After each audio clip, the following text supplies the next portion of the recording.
Morning Plant Kids! So, ngayong umaga ay Lunes na Lunes, pero holiday. So, marami tayong planong gawin, pero alas 11 na ng umaga.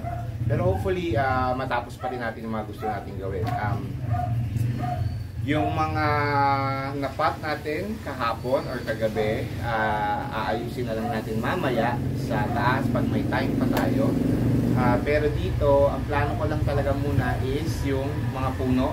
Tatabasan ko na talaga yung mga puno now. So, inurong ko na muna yung kotse. So, yung puno ang ating focus ngayon. Tapos kung magkakaroon tayo ng panahon at oras, gagalawin din natin yung harapan na kung transplant ng mga nakapaso dun sa mga tawag dito, sa plant box kung saan tatanggalin natin yung mga puno. Hopefully magawa natin, hopefully hindi ganun kahirap kasi syempre depende sa pistuhan, depende sa mga nakalagay ngayon doon o tumubo na or gaano kalitas kasi katulad ng isang puno na gusto ko sana putulin, tumaba na siya talaga. So kung ito yung box, nandito na yung puno, so konting-konti na lang yung yung space sa paligid na hindi pwede. Kailangan natin putulin yung puno talaga or i-uproot. I don't know kung paano natin gagawin. Laki na ng puno, so malalim na rin yun sigurado. So we will see, kasi plano ko talagang palitan ng mas mataas or mas magandang puno yung nandyan, yung ating yung unknown na puno, especially yun yung plano kong palitan ng hindi ko pa alam kung which one, kasi ito yung nasa entrance so malalaman natin yan. Okay? Samahan niyo ako. So dito tayo sa harap, sa malilim na part at tawag dito ang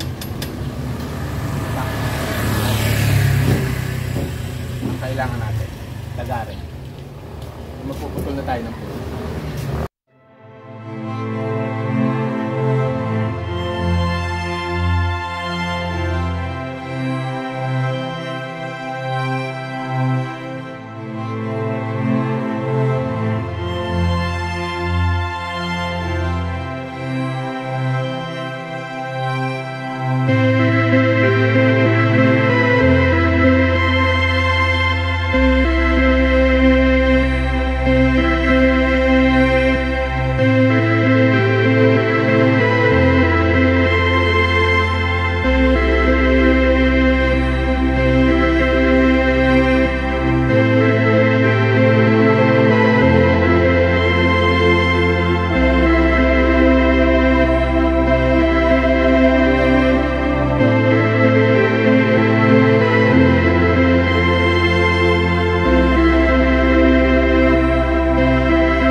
Hindi ko pa lang tapos.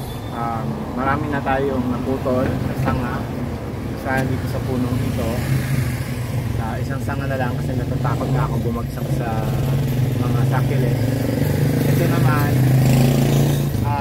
yung sangang to, natatakot ako baka may mangyari sa mga linya ng telepono o ng ano, kaya iniingatan ko muna. Kailangan kasi siguro mga 2-3 tao kasi parang pag naputol babagsak siya eh. Well, lahat naman bumabagsak natin. Tapos dito yung rambutan na lang. Mataas kasi yung araw, syempre tanghalin tapat, so magpapahinga tayo sandali. Pinag-iisipan ko paano gagawin para may matanim pa rin ako. So ngayon baka magpupit na lang muna.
Isa, ito yung pinakamaliit, ito yung naputol ko na. Ito yung pangalawa, natatakot ako kasi parang ang bigat niya. Baka mamali ng bagsak. Kaya hindi ko pa maputol. Itong isa, parang gusto kong i-retain. Para pang ano, pang shade dyan sa part na yan hanggat wala pang tumutubong puno. Pero ito, plano ko parang puputulin ko hanggang dito. Although, ito na anuhan nito. Pero baka ilipat ko na lang to, itong syngonium na to dito sa kabila. Para ito maputol ko, tsaka ito hanggang dito lang. Para pag nagdahon, nandyan lang siya. Yun.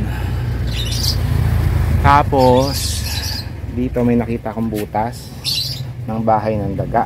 Kaya, nilagyan ko ng bato. Ay, kamuowe. May ano, ang tawag dyan? May higad, buti lang hindi ko nahawakan. Ano ba yun? Ang kapingan. Sige, pero tatanggalin natin yan baka. Pangangain pa yun ng dahon eh. Tapos ito pinutulang ko yung ating gumamela. Tapos yung ating ano, nakalimutan ko yung pangalan to, yung kulay pula dahon. Pinutulang ko rin.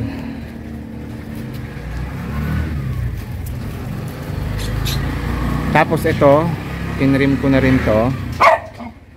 Actually titrim ko pa siya, papalitin ko pa siya. Ito pinag-iisipan ko kung ititrim ko, pero ito ititrim ko to definitely para makita yung ano natin doon.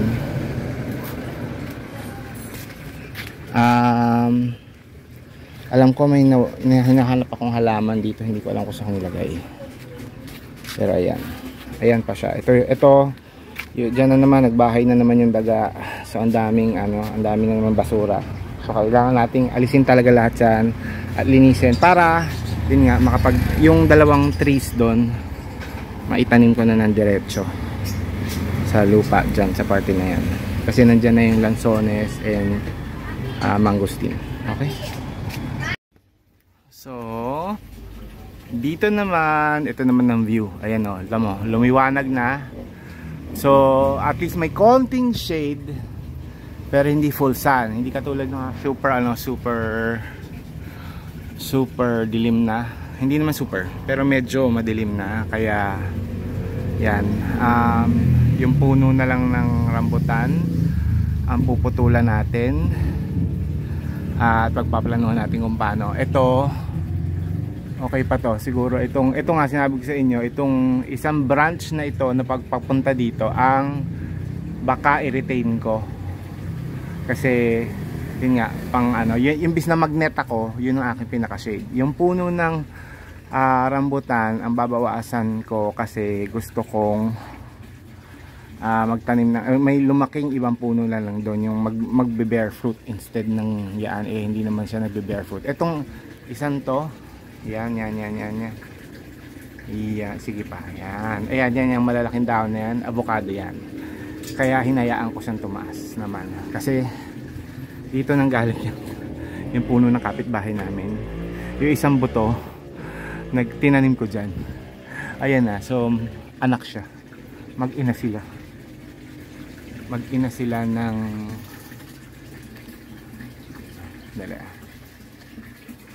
mag-ina sila ng ano, punong yan. Okay?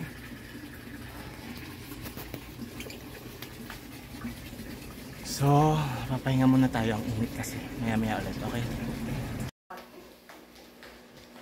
So, andito na po tayo sa loob ngayon. Actually, anong oras na ba? 9:16 na. Kaninang hapon, after ng lunch natin, well, nag-lunch ako tapos nagtrabaho pa ang konti, tapos at around 2 o'clock kailangan natin nag-live na tayo.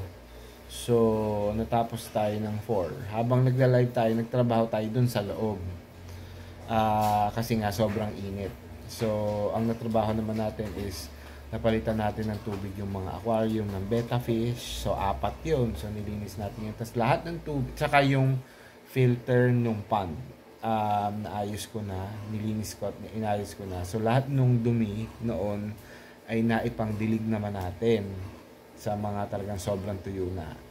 Tapos natapos ako doon kasi inantay ko talagang bumaba sana yung araw. Okay? So nung bumaba naman yung araw, may nag-message sa akin yung aking inaanak sa kasal na si Jabs at si Neri. Shout out sa inyo. Maraming salamat sa pagpunta nyo. Dinalaw nila ako. Nagdala pa silang merienda. Baliktad. Anyway, yun nga. So inabot na sila ng gabi o paggabi na. So hindi na ako makatrabaho sa garden. Pero actually habang nagtatrabaho ko, sabi ko sana umulan or umambon man lang para hindi na ako magdidilig kasi ang dami talagang medyo natutuyo na halaman. So kailangan na magdilig. Yun nga, habang nandito si Jabs at si Neri, kumulog at kumidlat at umambon. So ambon lang siya, hindi siya malakas na ulan. So at least medyo, I think, na moist yung lupa ng mga halaman. So bukas ng umaga na lang ako magto-total na watering ng lahat ng halaman. Nalinis natin yung gitna, yung dito sa covered naayos natin kahit papano. And then yun nga, nakapag-dinis tayo nung parang wash down tayo ulit dun sa garden sa loob. So konting-konti na lang yung puno, hindi ko na nagalaw ulit yun. Hopefully magawa ko siya sa mga susunod na araw, at least tuwing umaga makapagputol tayo ng ilang parte. Siguro sana may makita tayo makakatulong natin. Okay? So sige, dito na muna natin i-end yung ating episode for today. Kung meron kang kapatid kapamilya or kaibigan na mahilig sa halaman, please do share this video. At kung nagustuhan mo naman itong episode na to, please smash on the like button. Alright? At kung gusto mo pa ng mga susunod na episode natin, ay i-click mo rin ang notification bell para ma-notify ka na meron tayong bagong episode. Okay? So this is Plant Tatay Barry of Antipolo saying, bye Plant Kids. Thank you for watching.